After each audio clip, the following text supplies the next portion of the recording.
असेल परिसांगी परिसपण, बरीच जो काही आहे हा लोखंडाचं सोनं करतोय, आनंद आहे. खापराचा जर तुकडा लावला तर खापरा परीस काय करी, परीसाचं अवदार्य होतं म्हणून त्याला लोखंडाचं सोनं केलं, आनंद आहे. आणि खापर जर लावलं तर खापर सोडून द्या, तांब लावा, पितळ लावा, नाही नाही नाही नाही, ते कार्य त्याच्याने होणार नाही. परीसाचं औदार्य फक्त लोखंडापुरतं. पण साधू संत मात्र असे नसतात. संत हे सगळ्याच जगाचा उद्धार करत असतात. संतांनी काय केलंय, ठाव दिला पायी आपुलिया, परंतु गुण दोष या तीन विचारी काही. गुण दोषाचा कुठल्याच प्रकारे साधू संतांनी विचार केलेला नाही. अवघ्या जगाला माहितीये रामेश्वर भट्टांनी तुकोबारायांचा थोडा छळ केलाय का. 4,500 अमुक असणारं धन इंद्रायणीमध्ये समर्पित करायला लावलं. गाढवावरती बसून धिंड काढली. त्यांची बेआबरू करण्याकरिता रंबे सारखीला भंडारी डोंगरावर लावून दिलं. म्हणजे एवढा दुर्जनातला दुर्जन जरी असला तरी काय झालं शेवट, कृतार्थ करून टाकलं, गुणदोषाचा विचार न करता. विसोबा खेचरांनी आमच्या ज्ञानोबारायांचा माऊलींचा थोडा छळ केला का. आळ सांगण्यासाठी पोरही यांची सावली जरी पडली तरी वाईट म्हणून ती पोरे एका बाजूने निघाली की दुसऱ्या बाजूने निघाली. म्हणजे एवढे असे असणारे हे निंद्य खरे, पण श्री गुरुराय, ज्ञानोबाराय, तुकोबाराय हे उदार अंतकरणाचे असल्यामुळे गुणदोष या तीन विचारी काही. मग काय केलं या साधू संतांनी, आता विश्वात्मके देवी येणे वावे यज्ञ तो शोणी मज द्यावे पसायराने. जे खळांची व्यंकटी सांडू तया सत्कर्मे रती वाढू. भूता परस्परे पडो मैत्रीवांचे दुरितांचे तिमिर जाऊ. गुन्हा करणार स्वतःसाठी प्रथमच जर काय ज्ञानोबारायांनी मागणी मागितली असेल म्हणाल तर जे खळांची व्यंकटी सांडू. खळ कोणाला म्हणावं, कणिक शिजवावी, कागदाला लावावी आणि भिंतीला पोस्टर चिटकवावं. त्याला सुद्धा पहिल्या काळात खळच म्हणायची. पण या खळाचा विचार नाही मला या ठिकाणी. हा खळ कोणाला म्हणावं, डॉक्टर कोणाला म्हणावं, ज्यानं वैद्यकीचं ज्ञान घेतलं त्याला डॉक्टर म्हणावं.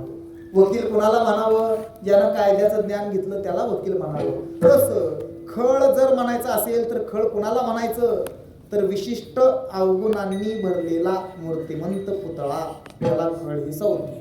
लक्षणं त्याची सांगतात.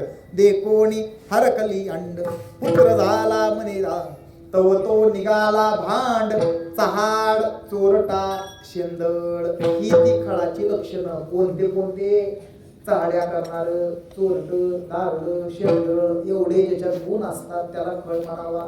जाय तिकडे पिढी लोका जोडी भांडवल तुमका थोर झाला चुका वर का नाही घातला. भोगी कापे त्याच्या भाले कुंभ पाकाची शरीरे बोले निष्ठुर उत्तरे पाप दृष्टी मळीन चित्ता. दुराचारी तो चंडाळ पाप सांगा ते विटाळ. तुका म्हणे खळ म्हणून निश्चित तो पाहायचंय काय की असले जरी कुणी असले हे घात करण्याकरता प्रवृत्त झालेले तरी त्यांचा सुद्धा उद्धार करणारे हे संत. चांगल्याचा तर उद्धार करतीलच करतील, यात काही नवल नाही. पण विरोधक जरी कोण असलं, वाईटावर जरी कोणी टपलेलं असलं तरी त्याचं सुद्धा हित करणारे हे संत महात्मे. गुणदोष या तीन विचारी काही. मग काय केलं या संतांनी, हा संतांनी मला त्यांच्यासारखं केलं. कसं, गुणदोषाचा विचार जर करत बसले असते तर त्यांचंच काम झालं नसतं. म्हणून प्रथम जीवाला सर्त करायचं, प्रथम आपल्या पायाच्या जवळ ठाव द्यायचा, मग इतर गोष्टीचा विचार करायचा. दृष्टांत सांगितला म्हणजे जरा लक्षात येईल. आहे सगळी खेडेगावची लोक आहेत, गावाच्या बाहेर आपल्या जमिनी असतात. पावसाळ्यामध्ये जनावर माळावर चरायला जात असतात. आता त्या जनावरांचा माळावर चरायला जायचा जो काही मार्ग असतो तो गावच्या पांद्यामधून तो मार्ग असतो. आणि अतिपर्जन्यवृष्टीमुळे त्या पांद्यामध्ये चिखल वगैरे झालेला असतो. आणि एखादी दुबळी गाय असावी, ती माळावर चरण्याकरता जात असताना त्या पांद्यामधून काळ्या मातीमधून चिखलामधून जाऊ लागलेली असावी. आणि दुबळी असल्याच्या योगानं ती त्या काळ्या मातीमध्ये चिखलामध्ये रुतली जाते. वरती येण्याकरिता तिने कुठून जरी पाय उचलण्याचा प्रयत्न केला तरी शक्ती अपुरी पडते आणि ती पुन्हा अधिक आत जास्त खेचली जाते. मग तुमच्या आमच्यासारखा एखादा दयाळू मनुष्य त्या वाटेनं निघालेला होता. त्यानं ही अशी गायीची अवस्था पाहिली. काय की गाय वर येण्याचा प्रयत्न करते पण शक्ती अपुरी पडते आणि ती पुन्हा अधिक आत जास्त खेचली जाते. मग त्या वेळेला तो बाकीच्या दुसऱ्या कुठल्या गोष्टीचा विचार करत बसत नाही. ही जर्सी गाय आहे का दिवणी गाय, ही 10 लिटर दूध देणारी आहे का 15 लिटर दूध देणारी आहे, ही व्यायला झाली आहे का वादळ आहे, हिला जर मी वाचवलं तर हिचा मालक 4 पैसे माझ्या हातावर टेकवणार का नुसतंच आपलं कोरड्या हाताने धन्यवाद म्हणून निघून जाणार. नाही, आपलं आद्य कर्तव्य जर काय असेल तर तिचे प्राण रक्षण करणं, प्राण वाचवणं एवढंच दयाळू माणूस करतो. तू 10 लिटर देणारी आहेस का 15 लिटर देणारी आहेस या गोष्टीचा विचार करत नाही.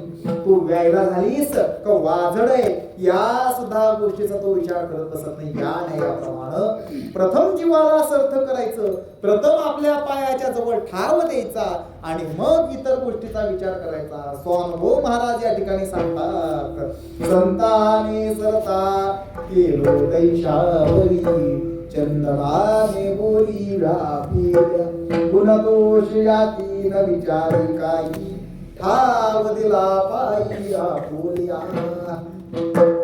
कोणी म्हणणार